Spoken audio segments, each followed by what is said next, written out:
The concrete Jersey barrier was sitting on my hydrangeas.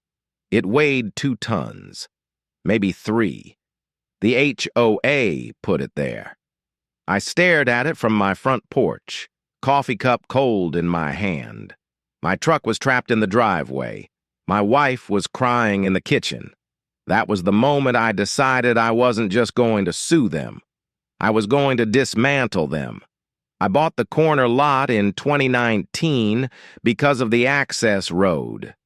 I'm a retired structural engineer. I spent 35 years looking at blueprints, calculating loads, and arguing with architects who thought gravity was a suggestion. I wanted quiet. I wanted a workshop in the back where I could rebuild my '68 Mustang, and I needed the side access road to haul parts in and out. The house was a foreclosure. The yard was a disaster. But the survey, the original county survey from 1984, showed the property line extended 12 feet past the gravel drive. It was my land. I paid for it. I paid taxes on it. The HOA was there, of course. I paid the $145 monthly dues. I kept the grass cut to 3 inches. I power washed the siding when the spring pollen turned it yellow. For 3 years, I was invisible. That's how I like it. I didn't go to the mixers. I didn't join the committees. I just wanted to fix my car and grow my tomatoes. The trouble started on a Tuesday. I remember because the garbage truck had just left. I was out checking the mail when a white sedan pulled up. The window rolled down. It was the new board president, a guy named Richard. He smiled, but it didn't reach his eyes. He looked at my gravel side drive. "That's a lot of gravel, Bill," he said. "It's the driveway," I said. "We're looking into that," he said. Then he drove off. I should have known right then. The first letter arrived 4 days later. It wasn't certified, just a standard envelope with the Pine Creek Estates logo. I opened it at the kitchen counter. Violation notice, unapproved modification. Citation, Section 4.2A, Common Area Encroachment. Fine, $50. I laughed. I actually laughed. I hadn't modified anything. The gravel drive had been there since the house was built in the '80s. The previous owner used it for his RV. I walked into my study and pulled my file. I keep everything: receipts, deeds, permits. I found the closing documents. I drafted a polite email. I attached a scan of the deed. I explained that the gravel drive was on my deeded property, not the common area. I kept it short. Professional. I thought it was a clerical error. "Please update your records," I wrote. I sent it and forgot about it. I didn't pay the $50. 2 weeks passed. I was out back welding a bracket for the Mustang when my phone buzzed. Email notification. "Regarding your appeal," the subject line read. "Appeal denied. The board has determined the gravel strip constitutes an aesthetic nuisance and encroaches on HOA green space. Please remove the gravel and resod immediately. Daily fines of $100 will commence on September 1st. I sat down on my shop stool. They didn't even look at the deed.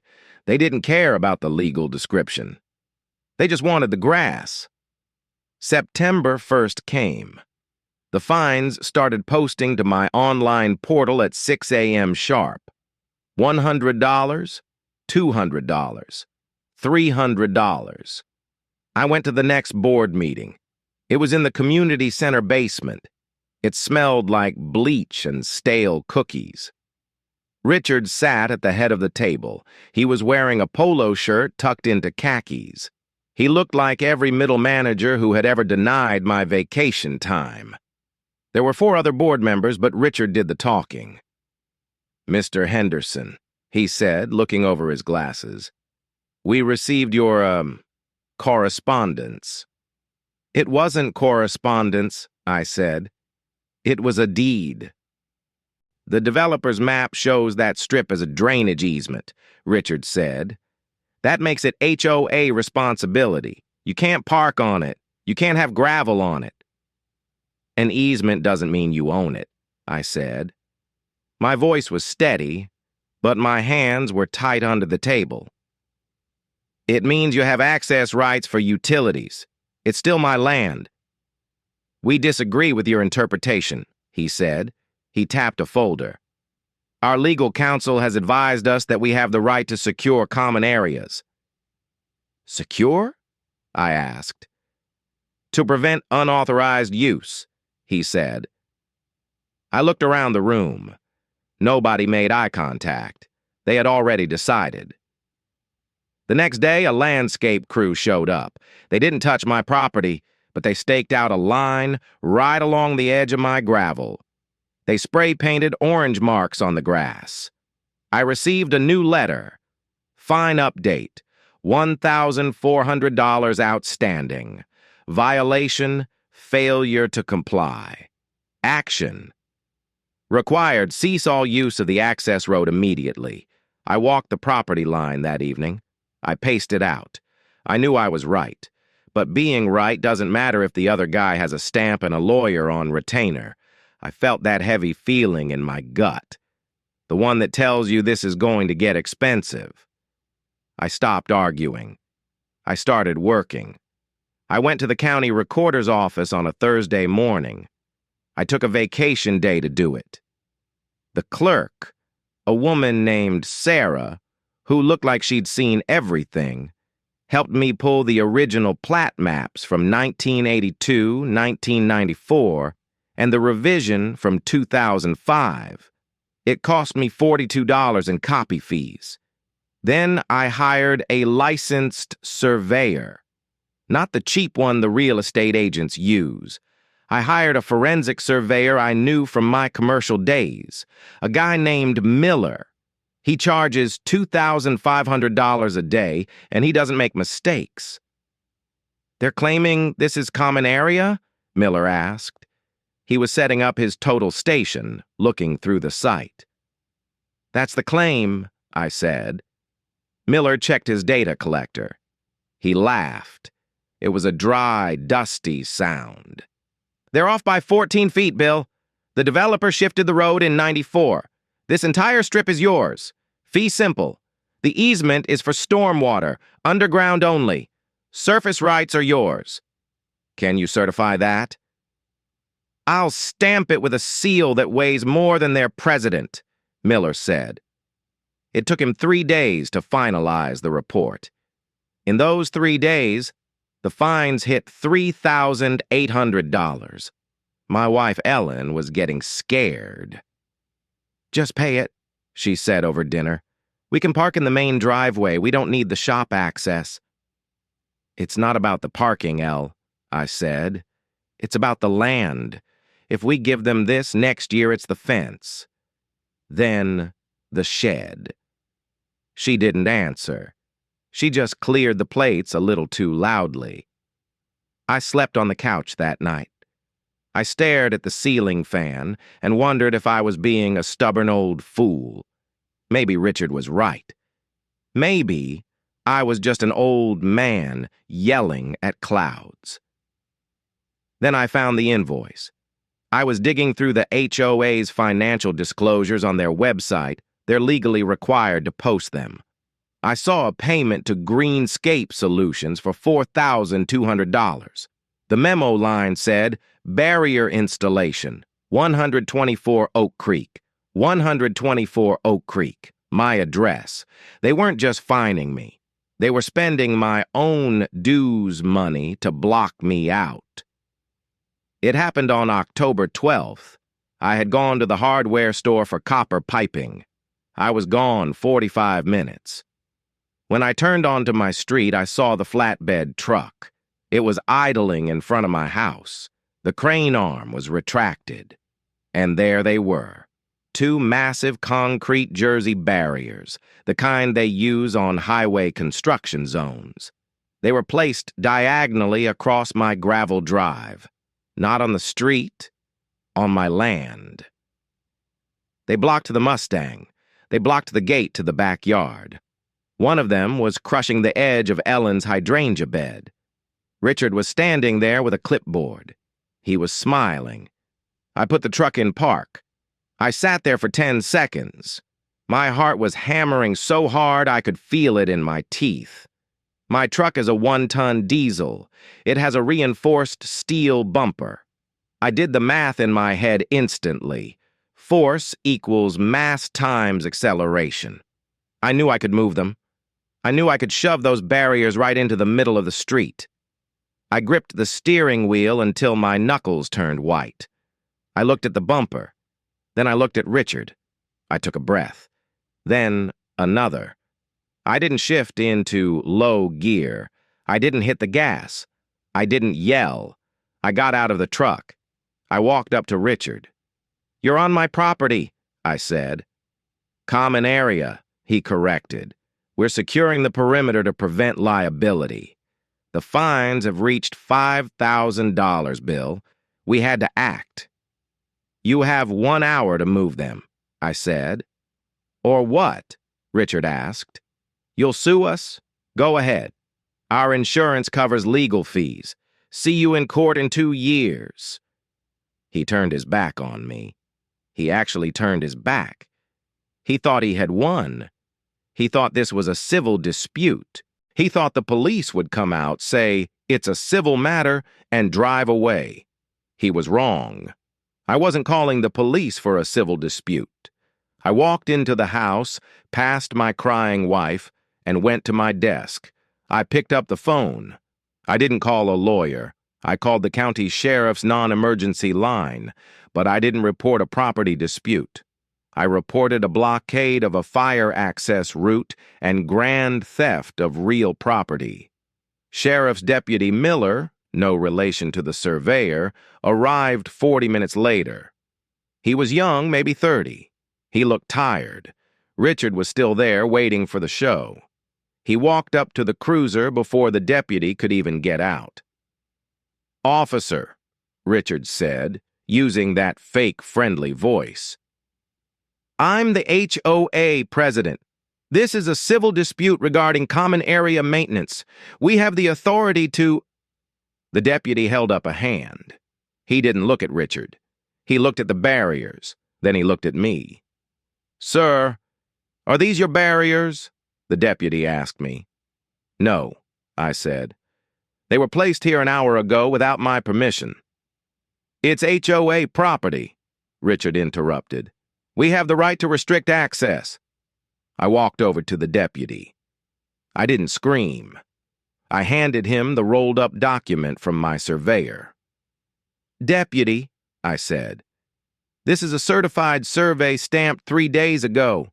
It shows the property line is 14 feet past that curb. These men entered private property and installed a 2-ton obstruction that blocks emergency egress from my residence. Under State Code 18.2-121, that's trespassing.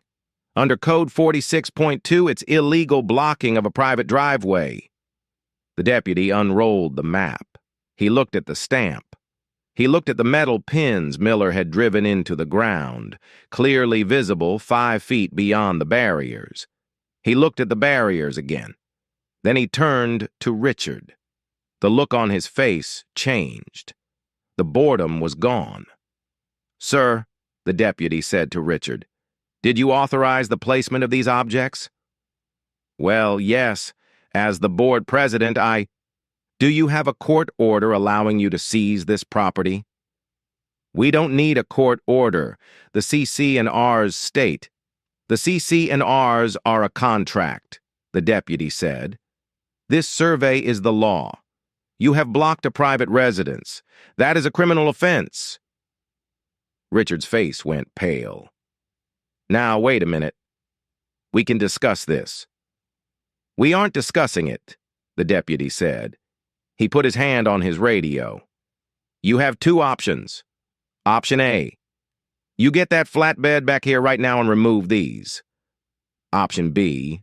I call a county tow crew to remove them, I impound them as evidence, and I arrest you for trespassing and criminal mischief." It was quiet on the street. A neighbor was filming from across the road. I can't get the crew back," Richard stammered. "They left." "Then I suggest you start making phone calls," the deputy said. "I'm giving you 20 minutes. Richard made the call. His hands were shaking so bad he dropped his phone twice. I stood on the porch and watched. I didn't say a word. I just drank my coffee. The flatbed driver was not happy about coming back. He charged the HOA an emergency call-out fee. I heard him quote it to Richard.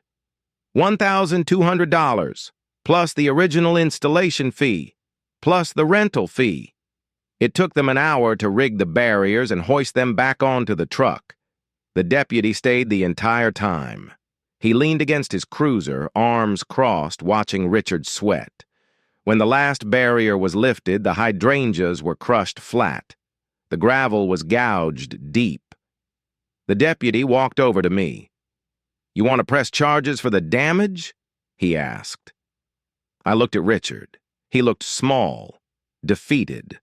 The arrogance was gone, replaced by the terrified realization that he had cost the community thousands of dollars in a single afternoon. "No," I said. "I don't think that will be necessary, but I want a police report filed." "You got it," the deputy said. The next week was a total disaster for the board. I didn't have to do much. I just posted the survey, the police report number, and the invoice for the barriers on the neighborhood Facebook group. I captioned it. "Your dues paid for the barricades. They also paid for the emergency removal. Total cost to community, $5,400. The emergency meeting was standing room only. Neighbors who hadn't spoken to me in years shook my hand. They were tired of Richard, too. They were tired of the letters, the fines, the bullying.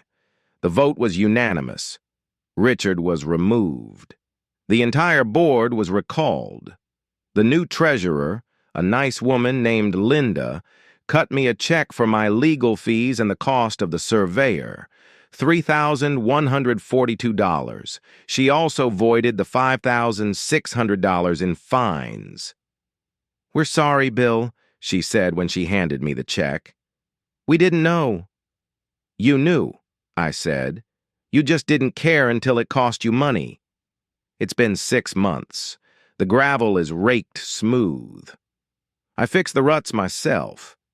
The hydrangeas didn't make it, but Ellen planted rhododendrons instead. They look better. I see Richard sometimes. He walks his dog on the other side of the street. He doesn't look at my house. He keeps his head down. I was out in the driveway this morning changing the oil in the Mustang. A patrol car drove by slowly. It was the same deputy. He slowed down, rolled down the window, and gave me a nod. I nodded back. Then I went back to work. It's my driveway. I can work on it if I want to.